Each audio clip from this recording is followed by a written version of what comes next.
इन्होंने इनको अपने मनीष सिसोदिया जी को भेज दिया वहाँ, अपने क्या सत्येंद्र जैन जी को वहाँ भेज दिया है। तो क्या डर सता रहा है ऐसा कि सबको पंजाब में आओ पंजाब चले का नारा देख रहे हैं अभी आजकल? चलिए, वो बजट के बाद अब पंजाब के ऊपर आ गए। ठीक है, मैं आपको बता देता हूँ, अरविंद केजरीवाल जो है, ये जो मीडिया में आ रहा है कि ये जो है ये राज्यसभा मेंबर बनना चाह रहे हैं। इन्होंने संजीव अरोड़ा जो है राज्यसभा मेंबर जो है, उन्हें ये बोल दिया कि आप लुधियाना में जो उपचुनाव है, जो वहां पे सीट खाली हुई थी गोगिया जी की, जो गुरप्रीत सिंह गोगिया जो है, उनकी सीट खाली है वेस्ट लुधियाना में।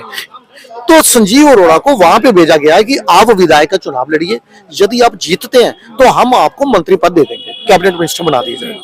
लेकिन वो भी इतने कच्चे नहीं है संजीव अरोड़ा, जब तक उन्हें मंत्री पद नहीं मिलता तब तक उससे पहले वो रिजाइन नहीं करने वाले। देखो, ये बंगले का मोह छोड़ नहीं पा रहे अरविंद केजरीवाल, सिक्योरिटी का मोह जा नहीं रहा। जो ऐशो आराम की आदत पड़ चुकी है वो अब जाएगी थोड़ी ना। ये किसी ना किसी तरीके से ये चाह रहे हैं कि मैं राज्यसभा मेंबर बन जाऊं। क्यों? क्योंकि इनकी जो वकीलों की इतनी अधिक जो फीस है वो कौन देगा? वो जनता के टैक्स पेयर के पैसे से तो दी जाएगी। यदि ये किसी संवैधानिक पोस्ट पे होंगे तभी तो वो सरकारी वकीलों की फीस दे पाएंगे। देखो, अभी भी ये वो 5 फिरोज शाह वाले बंगले पे रह रहे हैं, जो लवली प्रोफेशनल यूनिवर्सिटी के जो मालिक है अग्रवाल जी, उनका जो बंगला था उसी में रह रहे हैं जो राज्यसभा मेंबर है। ठीक है, अशोक मित्तल के बंगले में जो रह रहे हैं। ये किस हैसियत से बंगला ले रखा है इन्होंने, मुझे बताइए। ना आप पार्षद हो, ना आप विधायक हो, ना आप लोकसभा मेंबर, ना राज्यसभा मेंबर, तो एक पार्टी के मुखिया तो हो। तो लेकिन मैं आपको बता रहा हूँ, इनका मोह नहीं जाएगा बंगले का। एक दफा जो आदत पड़ चुकी है ना, ये कोई ना कोई रास्ता ढूंढ रहे हैं। लेकिन कोई कह रहा था नहीं, इनका वो खालिस्तानियों के अगेंस्ट भी एक बयान आ गया सामने। मैं आपको बताऊं कि अभी 18 मार्च को अमृतपाल को डिब्रूगढ़ जेल से पंजाब लाया गया, लेकिन ये खबर जो है ना, ये मीडिया की सुर्खियां नहीं बन पाई। रीजन क्या है कि उसी दिन ही वहां पे किसानों के उधर बुलडोजर चला, सर्जिकल स्ट्राइक हुई थी किसानों पर, और उसी दिन ही ड्रग्स माफिया के उधर भी बुलडोजर चला। ये 2 बड़ी खबरें तो मीडिया की सुर्खियां बनी, लेकिन जो तीसरी बड़ी खबर बननी थी अमृतपाल की, जिसको अमृतपाल नहीं आया, वहां पे 10 खालिस्तानी समर्थक जो है वो डिब्रूगढ़ जेल में है अमृतपाल के। उनमें से 7 के ऊपर एनएसए जो है वो 18 मार्च को एक्सटेंड होना था, लेकिन मान सरकार ने उसको एक्सटेंड नहीं किया और उन्हें वहां पे डिब्रूगढ़ जेल से पंजाब लाया गया और 25 तारीख तक को उनको पुलिस रिमांड में भेज दिया गया। तो एनएसए एक्सटेंड किए जाना था, लेकिन मान सरकार ने नहीं किया। और इनके ऊपर नहीं किया तो मुझे मालूम है अगले महीने अप्रैल में अमृतपाल और उसके और 2 साथी, इसका गनमैन और उसका ड्राइवर, उनके ऊपर भी एक्सटेंशन मिलना है, लेकिन ये नहीं देंगे। अगर 7 को नहीं दिया, ये उन 3 को भी नहीं देंगे। ये अमृतपाल को भी वापस लेकर आएंगे पंजाब में। मुझे बताइए, अमृतपाल को डिब्रूगढ़ जेल में इसलिए भेजा गया था कि ये व्यक्ति पंजाब की सुरक्षा के लिए खतरा है, ये व्यक्ति पंजाब का माहौल खराब करेगा, इसलिए इसको डिब्रूगढ़ जेल में भेजा जाएगा। अब जब उसको डिब्रूगढ़ जेल भेजा गया था, उस समय तो वो खाली एक खालिस्तानी समर्थक था। आज उसकी पावर 10 गुना बढ़ चुकी है। आज वो एक एमपी भी है। वो 2 लाख के आसपास वोटों से जीता था, 2 लाख वोटों के मार्जिन से। उन्होंने कांग्रेस के कैंडिडेट को 1,97,120 वोटों से हराया था। जो व्यक्ति 2 लाख के इतने बड़े मार्जिन से जीता है, इसका मतलब उसके समर्थकों की संख्या कितनी अधिक बढ़ चुकी है, उसकी पावर पहले से 10 गुना अधिक बढ़ चुकी है। उससे यदि आप डिब्रूगढ़ जेल से एनएसए हटाकर पंजाब में लाते हो, तो इसका मतलब है आप बारूद के डेर पे बैठ के सिगरेट सुलगा रहे हो। रीजन क्या है कि अरविंद केजरीवाल जी के ऊपर बार बार आरोप लगते रहे कि ये खालिस्तानी समर्थक है। मैं आपको बताऊं, पिछले वर्ष ही जो वीके सक्सेना एलजी साहब है, उन्होंने यूनियन होम सेक्रेटरी को पत्र लिखा था। उन्होंने लेटर लिखा कि इसकी जांच होनी चाहिए जो पनवंत सिंह पन्नू का बयान आया, क्योंकि पनवंत सिंह पन्नू ने यह कहा था कि 2014 से 2022 के बीच में उन्होंने आम आदमी पार्टी को $16 मिलियन डोनेशन दिए। उसका खंडन तो नहीं किया आम आदमी पार्टी के किसी भी नेता ने, ना अरविंद केजरीवाल जी। छोटी छोटी बात पे प्रेस कॉन्फ्रेंस करने वाली सरकार अरविंद केजरीवाल जैसे संजय सिंह धरने प्रदर्शन वाली, इन्होंने क्यों नहीं कहा कि वो बयान जो है वो झूठा है? जब कुमार विश्वास का बयान आया था, कुमार विश्वास ने जब ये कहा था कि अरविंद केजरीवाल ने उनसे ये कहा है कि जहां तो मैं एक राज्य का मुख्यमंत्री बनूंगा, जहां इंडिपेंडेंट नेशन का पीएम बनूंगा। और आपको ये भी बता दूं, कुमार विश्वास ने इनको चैलेंज किया था अभी लोकसभा चुनाव से पहले कि यदि एक दफा अरविंद केजरीवाल खालिस्तान मुर्दाबाद बोल दे तो मैं अपने कहे शब्द वापस ले लूंगा, लेकिन नहीं किया। तो प्रेस कॉन्फ्रेंस करके कुछ तो बोल देते हैं, इन्होंने कुछ नहीं बोला। लेकिन इन्हीं के एक साथी थे, उनका नाम है, उन्होंने अपनी एक बीपीएल करके कोई पार्टी बनाई अपनी नई, डॉक्टर मनीष कुमार राजदान है। उन्होंने ये कहा कि वो अरविंद केजरीवाल जी के साथी थे जब ये पार्टी बन रही थी। उन्होंने बताया कि जो पनवंत सिंह पन्नू जो कह रहा है वो बिल्कुल सही है कि इन्होंने 7 दिसंबर 2014 न्यूयॉर्क के एक गुरुद्वारे के अंदर इन्होंने मीटिंग की थी, रिचमंड हिल गुरुद्वारा जहां पे इनकी मीटिंग हुई थी खालिस्तानियों के साथ। और उसकी जो तस्वीरें हैं वो ये कुमार जो है डॉक्टर मनीष कुमार राजदान जो है इन्होंने वो शेयर भी की थी वो तस्वीरें कि अरविंद केजरीवाल बैठे हैं और ये डॉक्टर राजदान बैठे हैं और खालिस्तानी समर्थक बैठे हैं। ये वाली तस्वीरें भी जो एलजी साहब हैं उन्होंने यूनियन होम सेक्रेटरी को इसकी भी अटैचमेंट भेज दी है कि ये तस्वीरें, ये वीडियो और इसके बयान की जो पनवंत सिंह पन्नू का जो बयान है ना उसकी पुष्टि इस वजह से भी हो जाती है कि पनवंत सिंह पन्नू ने ये कहा था कि हमने डोनेशन इस वजह से दी थी कि जो 1993 के जो ब्लास्ट के जो आरोपी थे देवेंद्र सिंह भुल्लर उनको जेल से छुड़ाया जाए, जिन्हें फांसी की सजा दी गई थी, उसके बाद उम्र कैद में बदल दी गई।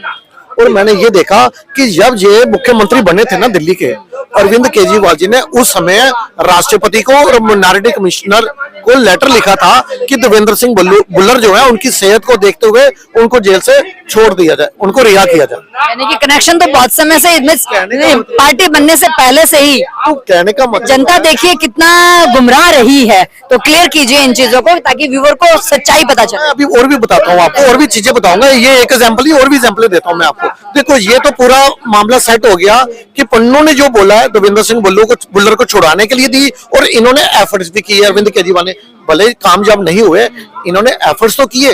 और आपको दूसरी चीज बताता हूँ, जो राघव चड्ढा राज्यसभा मेंबर है, जो भारत के किसी दिल्ली के वर्ल्ड क्लास हॉस्पिटल में अपने आंखों का इलाज नहीं करवा पाए, वो गए थे लंदन और वहां पे एक ब्रिटिश सांसद जो थी वहां पे, जिसका नाम था गिल, गुरप्रीत गिल करके कुछ ऐसे नाम था उनका, कौर गिल, उसके साथ तस्वीरें वायरल हुई थी इनकी। मुझे बताइए जो वहां की सांसद जो है खालिस्तानी समर्थक है, जिसने 370 हटाने का भी विरोध किया था संसद के अंदर, उसके साथ राघव चड्ढा क्या कर रहे थे? उनके साथ इनकी तस्वीरें वायरल हुई थी ना, तो खालिस्तानी समर्थक के साथ आप बैठे हो। दूसरी एग्जांपल, तीसरा आपको बताऊं, इन्होंने खालिस्तानी घर पे जब डिनर किया था उस समय कांग्रेस ने पंजाब में सबसे ज्यादा आवाज उठाई थी कि अरविंद केजरीवाल ये खालिस्तानी के घर में डिनर कर रहे हैं। और अजय माकन ने उस समय ये कहा था कि अरविंद केजरीवाल जो है वो एंटी नेशन जो ताकतें हैं उनके साथ ये मिले हुए हैं। और केपीएस गिल का भी बयान आया था कि ये व्यक्ति जो है ये प्रो खालिस्तानी है। तो इतने सारे बयान सामने आ रहे हैं, आतंकवादी खुद कह रहे हैं मैंने इसको डोनेशन दी है, इनके राज्यसभा सांसद जो है वो प्रो खालिस्तानी के साथ उनकी तस्वीरें वायरल हो रही हैं। तो ये सब चीजें किस तरफ इशारा कर रही है? और सबसे बड़ी बात है, अरविंद केजरीवाल जी ने आज तक एक दफा भी खालिस्तान के विरोध में एक शब्द नहीं बोला कभी। कोई एक स्टेटमेंट बता दीजिए अरविंद केजरीवाल जी की जो इन्होंने खालिस्तान के अगेंस्ट में बोला हो। इनकी पंजाब में सरकार आने के बाद खालिस्तानियों के हौसले और बुलंद हुए। वहां पे आपने देखा होगा वो संजय सूरी, संदीप सूरी जो है उनके ऊपर अटैक भी हुआ था, जो शिवसेना हिंदू के जो नेता थे, कई हिंदुओं की वहां पे मतलब इस तरह के अटैक हुए, उनके ऊपर हत्याएं की गई। और वहां पे खुलेआम खालिस्तानी के जुलूस निकल रहे हैं, बसेस के पीछे जो सरकारी बसेस हैं उसके पीछे खालिस्तान जिंदाबाद लिखा आ रहा है। जिसका विरोध नहीं करेंगे। रीजन क्या है? इन्होंने डोनेशन ले रखी है। यदि किसी का माल खाया तो उसका समर्थन तो इसको करना ही पड़ेगा, चाहे दबी जुबान में करे चाहे कुछ करे। देखो अमृतपाल को यदि अरेस्ट किया गया तो वो गृह मंत्रालय ने हस्तक्षेप किया, तभी तो वो अमृतपाल अरेस्ट हुआ। नहीं तो मान सरकार के अंदर उसने अजनाले थाने को घेर लिया था। पहले उन्होंने चैलेंज किया था कि यदि उनके एक साथी थे लवप्रीत सिंह, यदि आप उनको रिहा नहीं करेंगे तो हम थाने का घेराव करेंगे। तो मान सरकार जो है इन्होंने हल्के में लिया। हल्के में क्या लिया? इग्नोर कर दिया। उसके बाद 3000 से अधिक समर्थकों के साथ अमृतपाल ने अजनाले थाने का घेराव किया, सरकार को ठेंगा दिखाते हुए लवप्रीत सिंह को छुड़ाया। उसके बाद अमित शाह जी का बयान आया था, उन्होंने बोला था हम इसको जल्द अरेस्ट करेंगे। और 36 दिनों के बाद ही अमृतपाल की गिरफ्तारी होगी थी। और आपको एक कुछ चीज और बताऊं, डिब्रूगढ़ जेल जो है 170 सालों में एक भी सिक्योरिटी ब्रीच का मामला नहीं है। लेकिन पिछले साल थे एक जीपी गिल जो है, जीपी सिंह जो है, उन्होंने वहां पे रेड की थी। उन्होंने जब रेड करी जीपी ने, उन्होंने ये देखा कि जेल के अंदर ये जो खालिस्तानी समर्थक हैं इनके पास smart watches, pen drive, phone, mobile phone, कई तरह के गैजेट्स इनके पास थे। उसकी जांच अभी चल रही है। वो सोच रहे हैं कि इस व्यक्ति के पास इतनी हाई सिक्योरिटी जोन, दुनिया की सबसे बेस्ट जेल माना जाता है डिब्रूगढ़ जेल को। मैंने आपको बताया भी क्या कि 170 वर्षों में एक भी सिक्योरिटी ब्रीच का मामला नहीं है। वहां पे इसको ये चीजें मुहैया कैसे हुई अमृतपाल को? जो व्यक्ति डिब्रूगढ़ जेल में बैठा बैठा ऐसे इक्विपमेंट्स जो है, इतने गैजेट्स उसको सप्लाई हो सकते हैं। आप अंदाजा लगाइए, यदि ये व्यक्ति पंजाब आ गया, पंजाब की जेल में इसको बंद किया गया, तो क्या क्या नहीं ये व्यक्ति कर सकता। मैंने अभी वो शब्द दोबारा रिपीट कर रहा हूं, इसको पंजाब में बुलाने का मतलब आप बारूद के डेर पे बैठ के सिगरेट सुलगा रहे हो, तो इसको वहां नहीं लाना चाहिए। इतनी सारी मैंने आपको अभी एग्जाम्पलें दी है। अब आपके जो व्यूअर्स हैं, आपके दर्शक, वो डिसाइड करेंगे कि इज केजरीवाल प्रो खालिस्तानी और नॉट। अभी पीछे जब पंजाब के अंदर किसान धरने पर बैठे हुए थे, तो किसान तो दिल्ली के बॉर्डर पे आके भी कितने टाइम तक धरने पर बैठे हुए थे, लेकिन सेंट्रल गवर्नमेंट ने कभी बुलडोजर का काम नहीं किया। लेकिन मान सरकार ने वहीं के किसानों के ऊपर बुलडोजर का काम किया। तो ये कैसे सोची समझी घटना थी कि मान सरकार को डाउन करने का था और अपना चेहरा करना था? ये भी एक जनता का सवाल सामने आता है। पूरे फैक्ट्स के साथ इसकी मैं जानकारी दूंगा आपको। देखिए, दिल्ली के अंदर जब किसान बैठे थे, मैं उस समय देखता था, अरविंद केजरीवाल जी कहते थे, जब वो जाते थे वहां पे किसानों से मिलने दिल्ली बॉर्डर पर, कहते थे मैं यहाँ एज ए चीफ मिनिस्टर नहीं आया, मैं यहाँ पे एक सेवादार के रूप में आया हूँ। मैं ये सुनिश्चित करने आया हूँ कि यहाँ पे पानी की व्यवस्था ठीक हो रही है ना। जो उस समय ये उनको पानी के टैंकर भी पहुंचा रहे थे, वहां पे उस समय वाईफाई की सुविधा भी पहुंचाई जा रही थी, रसोई की व्यवस्था भी की जा रही थी, डॉक्टरों की भी वहां मतलब हर तरह के इनको वहां पे सुविधा जो है दिल्ली सरकार दे रही थी। और जब पंजाब के अंदर ये काम हुआ, पंजाब के अंदर इनको क्यों हटाया गया? क्योंकि कुछ दिन पहले अरविंद केजरीवाल जी की मीटिंग हुई थी लुधियाना के व्यापारियों से। अब मैं वही बात पे आ रहा हूँ कि ये इनका जो चुनाव जो है वेस्ट लुधियाना की सीट पे जो ये किसी भी तरह से जीतना चाहते हैं और वहां पे संजीव अरोड़ा को विधायक बनाकर मंत्री पद देना चाहते हैं, वो खुद अपने लिए राज्यसभा सीट खाली करवाना चाहते हैं कि मैं राज्यसभा मेंबर बनूं। ये दोनों को कनेक्शन है, क्योंकि लुधियाना के व्यापारियों ने जब ये बताया कि इसके कारण ये जो वहां पे बॉर्डर पर जो पंजाब हरियाणा के बॉर्डर पर जो बैठे हैं शंभू बॉर्डर पे, इसके कारण 70-80% बिजनेस डाउन हो गया उनका। तो अरविंद केजरीवाल जी को बोला गया, यदि ये एक्शन नहीं ली ना तो हमसे कुछ चंदा मिलेगा और दूसरा चुनाव में हम आपको सबक सिखाएंगे। तो अरविंद केजरीवाल जी को जब ये कुर्सी खिसकती दिखी, वहां पे लग रहा कि ये विधायक नहीं बन पाएगा ये व्यक्ति जो है संजीव अरोड़ा, तो इन्होंने बिना कोई चेतावनी दिए सर्जिकल स्ट्राइक ही बोलूंगा मैं इसको, जो उनके ऊपर की गई। देखो, अभी मामला सब जुडिस है, अभी उनकी केंद्र के साथ बात मतलब वो ऑफ द चैनल बात भी चल रही है, बैकडोर बात भी चल रही है। 4 मई को फिर एक डेट डली थी इनकी, तो किसान भी निश्चित होकर बैठे हुए थे कि हम 13 महीने से बैठे हुए हैं। जब उन्होंने बोला कि इतनी ज्यादा फोर्स क्यों आ रही है, कहते वैसे, तो उन्हें भी लगा कि अब 13 महीने से बैठे हुए हैं तो इतनी, और ये तो जिस सरकार जो है ये तो हमारी वेलविशर बनती है। और जब उनके ऊपर सर्जिकल स्ट्राइक हुई, उस समय जब उनको घसीटा गया, कई सरदारों की पगड़ी उछाली गई और सुनने में यह भी आ रहा था कि एक व्यक्ति की मृत्यु हुई है। लेकिन उसके बाद जो राकेश टिकैत, उनका जो बयान सामने आया, जो कहते मैं किसानों का वेल विशर तथा कथित जो नेता बनते हैं, वो कहते थे मैं इसकी कड़ी निंदा करता हूं।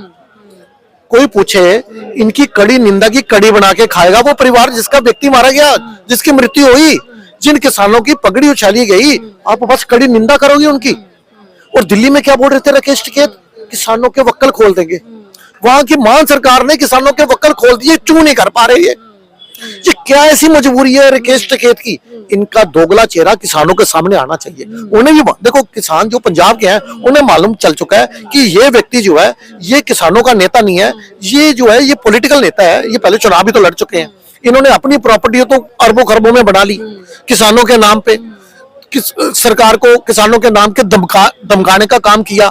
दिल्ली में सबने देखा 26 जनवरी को भारत के तिरंगे का अपमान हुआ दिल्ली सरकार के रहते हुए, और उस समय आपको मालूम है दिल्ली पुलिस के जवानों को किसानों के द्वारा कैसे पीटा जा रहा था। लाल किले से जो तस्वीरें सामने आ रही थी, लेकिन दिल्ली की पुलिस ने संयम बरतते हुए ना गोली का इस्तेमाल किया, ना कोई लठ बरसाया उनके ऊपर। उस समय तो हमने ये देखा किसान आंदोलन के समय दिल्ली के अंदर किसानों के द्वारा दिल्ली पुलिस के जवान जो है वो पीटे जा रहे थे, लेकिन पंजाब में इसका एकदम उलट हुआ, पुलिस के द्वारा किसान पीटे गए। तो ये दोगलापन राकेश टिकैत का जो है वो बाकी जो किसान है उनको भी पता चल चुका है। ये व्यक्ति जो है ये सिर्फ राजनीतिक रोटियां सेकने वाला व्यक्ति है, ये किसानों का हितैषी नहीं है। कोई एक बयान जो है कोई ढंग का कोई इसका सामने आया और राकेश टिकैत का मीडिया में, तो मुझे बताओ सिर्फ इतना ही कि मैं इसकी कड़ी निंदा करता हूँ। तो ये दोगलापन इनका जो है वो जनता देख रही है। ये अब सेल्फ गोल कर रहे हैं। और अब जो चुनाव है लुधियाना का, मुझे ये लग रहा है आने वाले चुनाव में इनके विधायक की जमानत जब्त होगी वहां। धन्यवाद।